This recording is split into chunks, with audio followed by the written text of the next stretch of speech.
A Bíblia descreve como um novo líder, Josué, conduz os israelitas a Canaã em uma campanha militar relâmpago. O povo inteiro lançou, então, o grito de guerra enquanto ressoavam as trombetas. Logo que o povo, ao ouvir a trombeta, deu seu grito, desabaram de repente as muralhas. Josué 6, versículo 20. Nos anos 1930, o arqueólogo John Garston escavou em Jericó a primeira cidade cananeia na campanha de Josué. Ele descobriu evidências claras de destruição e declarou ter encontrado as muralhas derrubadas por Josué.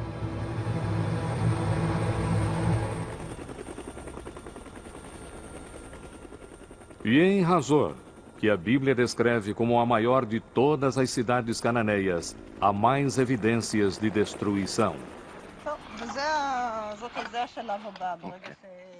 Hoje, Hazor está sendo escavada por um dos principais arqueólogos israelenses, Amnon Ben-Tor, assistido por sua protegida e co-diretora, Sharon Zuckerman.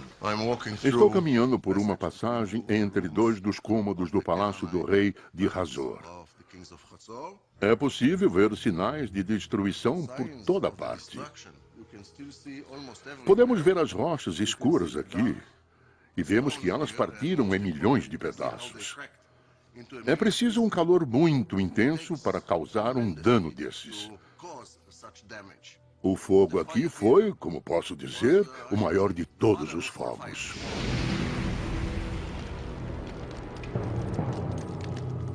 Entre as cinzas foi encontrada uma estátua profanada, possivelmente do rei ou do deus patrono de Hazor. A cabeça e as mãos foram cortadas, aparentemente pelos conquistadores da cidade. O fogo marcou o fim de Hazor. Primeira pergunta: quem fez isso? Quem estava por perto? Quem é candidato? Em primeiro lugar, os egípcios.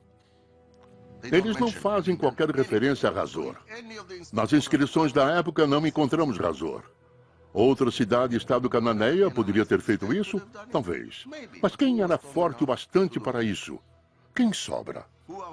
Os israelitas são os únicos que dizem ter feito. Assim, eles devem ser considerados culpados pela destruição de Hazor até que provem o contrário.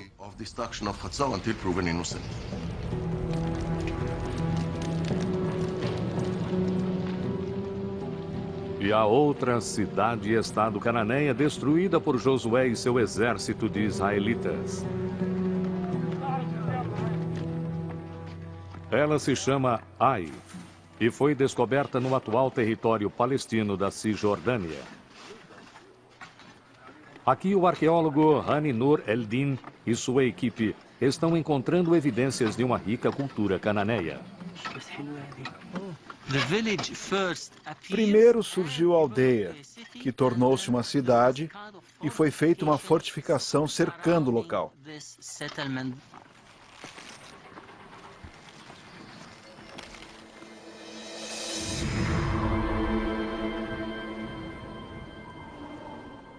Estas ruínas já fizeram parte de um palácio e de templos magníficos que foram destruídos.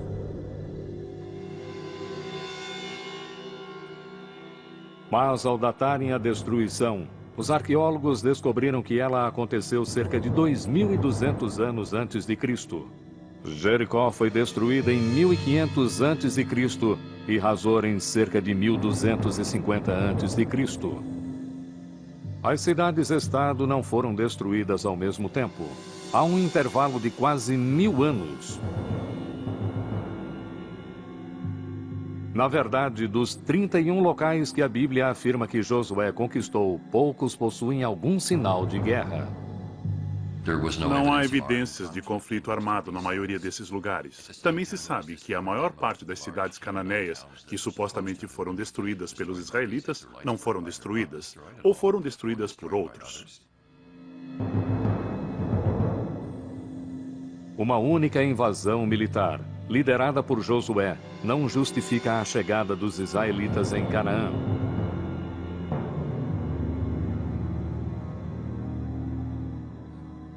No entanto, a destruição de Hazor coincide com a época em que a estela de Merneptah localiza os israelitas em Canaã.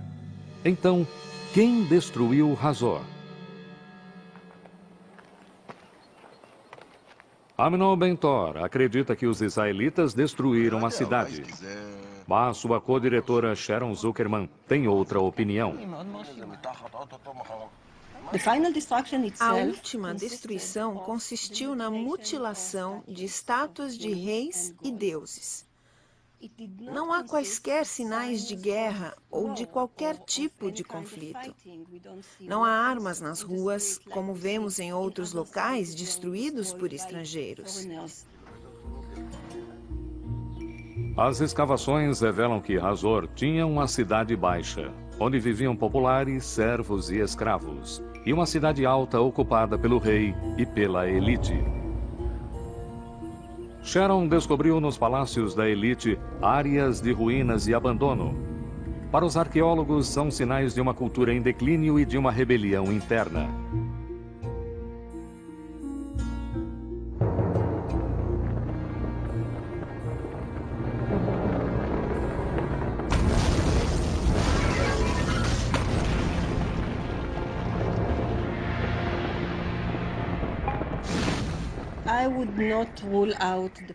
Eu não descarto a possibilidade de uma revolta interna de cananeus que se revoltaram contra a elite que governava a cidade.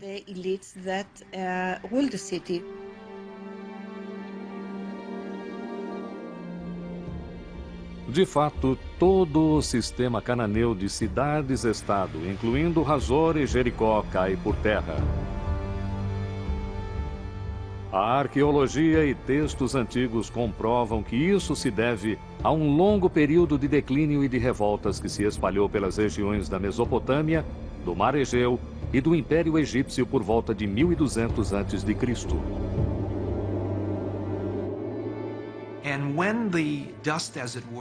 E quando a poeira baixa, quando podemos ver o que assume o lugar dessas cidades, encontramos vários novos povos se destacando nesse vazio criado pela dissolução do sistema de Estado.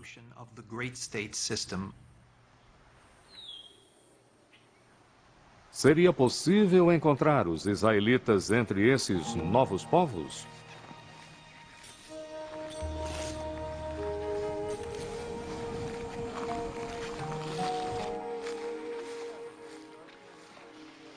Nos anos 1970, arqueólogos iniciaram um levantamento em toda a região central de Canaã, onde atualmente está localizado o território palestino da Cisjordânia.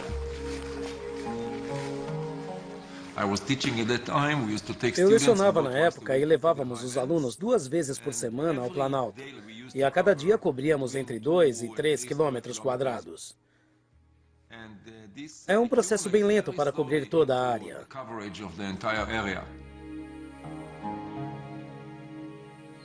Israel Finkelstein e um grupo de arqueólogos cobriam uma grande área coletando todos os fragmentos de cerâmica antiga encontrados na superfície.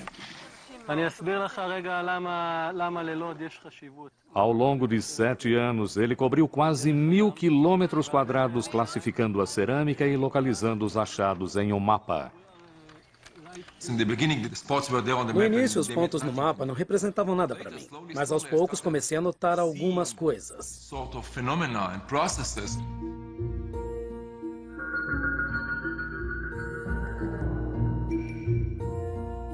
Datando a cerâmica, Israel descobriu que antes de 1200 a.C.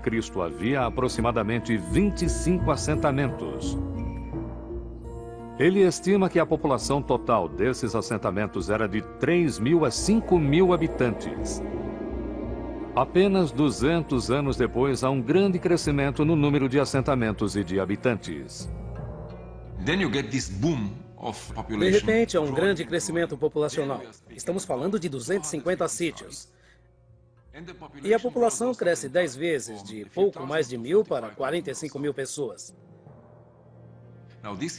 É um aumento muito grande e não ocorreu de forma natural. Esse índice era impossível nos tempos antigos.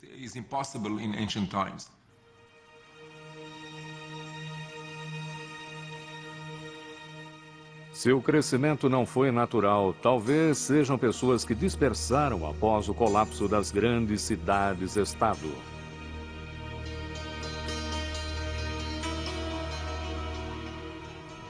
A partir de então, evidências de uma nova cultura são descobertas.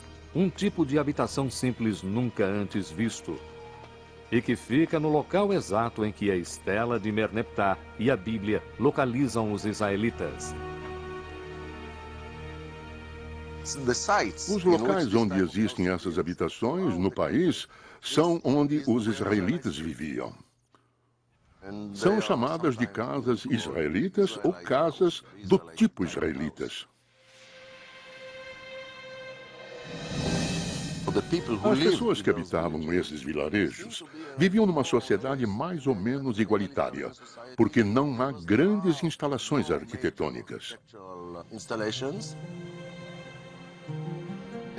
Se observarmos os achados, eles são relativamente pobres. A cerâmica é bem simples. Não quero ofender os primeiros israelitas, mas há pouquíssima arte. Curiosamente, a cerâmica encontrada nesses locais é muito semelhante à encontrada em antigas cidades cananeias como Hazor.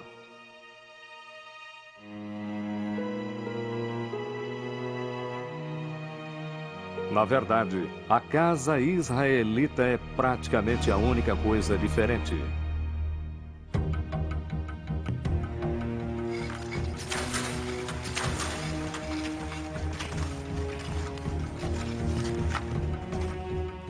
Essas semelhanças estão levando os arqueólogos a uma conclusão surpreendente quanto às origens dos antigos israelitas. A ideia é de que grande parte dos primeiros israelitas não eram cananeus. Os israelitas sempre estiveram na terra de Israel. Eles eram nativos, mas pertenciam a um grupo diferente, eram basicamente os desprovidos. Assim, trata-se de um movimento de pessoas, não uma invasão de hordas armadas vinda de fora, e sim de uma revolução social e econômica. Textos antigos descrevem como os governantes egípcios e seus ex-vassalos cananeus oprimiam as classes mais baixas com altas taxas e até escravidão. Uma nova teoria com base em dados arqueológicos sugere o que aconteceu em seguida.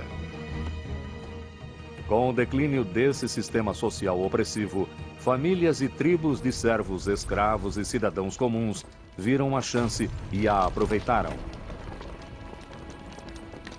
Em busca de melhores condições de vida, eles abandonaram as velhas cidades-estado e se dirigiram ao Planalto.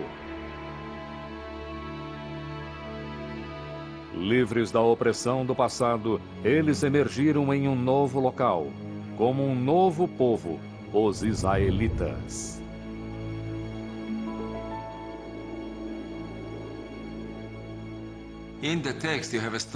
No texto, os israelitas vêm de fora.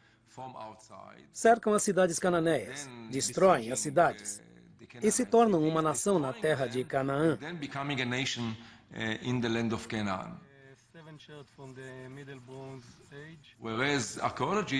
A arqueologia diz o oposto. Segundo a arqueologia, o surgimento de Israel é resultado do colapso da sociedade cananeia. Não há causa desse colapso. A arqueologia revela que os israelitas eram originalmente cananeus.